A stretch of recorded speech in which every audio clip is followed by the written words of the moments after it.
যে কেউ যদি দ্বিতীয় বিবাহ করতে হয় তাহলে তাকে সালিসি ট্রাইব্যুনালে আবেদন করতে হবে। আবেদন করার পরে সালিসি ট্রাইব্যুনাল উভয় পক্ষকে শুনবেন। উভয় পক্ষকে শুনানি করে যুক্তিতর্কে যদি মনে হয় তার দ্বিতীয় বিবাহের উপযুক্ততা আছে, তখনই সে দ্বিতীয় বিবাহে পারমিশন সালিসি ট্রাইব্যুনাল দিবে। এছাড়া যদি কেউ বিয়ে করে, আইনত অপরাধ এবং তার 1 বছর পর্যন্ত শাস্তি হতে পারে। ওয়াইফ যাবে কিন্তু ওয়াইফের প্রতিনিধি যাবে। হবের প্রতিনিধি যাবে।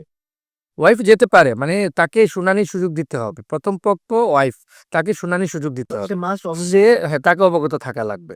এই যে আইন এবার এবার এটা স্কেল থেকে বলি। উপধারা ১ বিধান আবেদনের নির্ধারিত ফি সহকারে প্রস্তাবিত পদ্ধতি চেয়ারম্যান নিকট দাখিল করিবে এবং উহাতে প্রস্তাবিত বিবাহের কারণাদি, কি কারণে বিয়ে করতে চায়, বিবাহে বর্তমান স্ত্রীর সম্মতি গ্রহণ করা হইয়াছে কিনা তাহা উল্লেখ করিতে হবে।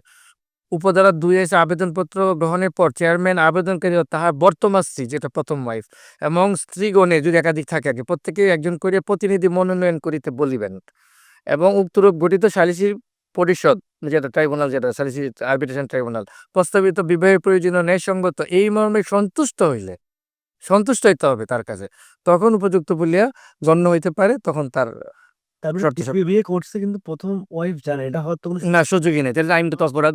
এইটাই তো বললাম। আবার এবার এটা অথবা সে মাস্ট অবগত থাকতে হবে।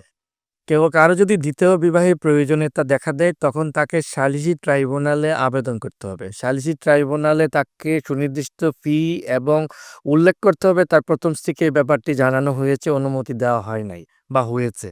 যদি দেওয়া না হয়ে থাকে বা হয়ে থাকে তখন সালিসি ট্রাইব্যুনাল আবেদন গ্রহণ করবেন এবং আবেদনের পরিপ্রেক্ষিতে সালিসি ট্রাইব্যুনাল স্ত্রী, পূর্বের স্ত্রী অথবা স্ত্রীগণ যদি একাধিক স্ত্রী থাকে, তাদের জন্য শুনানির জন্য তাদের মনোনীত প্রতিনিধি চাইবেন এবং উভয়ের সকলের সম্মতিতে যখন দেখা দিবে, সালিসি ট্রাইব্যুনালের কাছে স্পষ্ট প্রতীয়মান হবে যে তার দ্বিতীয় বিবাহের যৌক্তিকতা আছে, তখনই তাকে অনুমতি সালিসি ট্রাইব্যুনাল কাউন্সিল দিবে।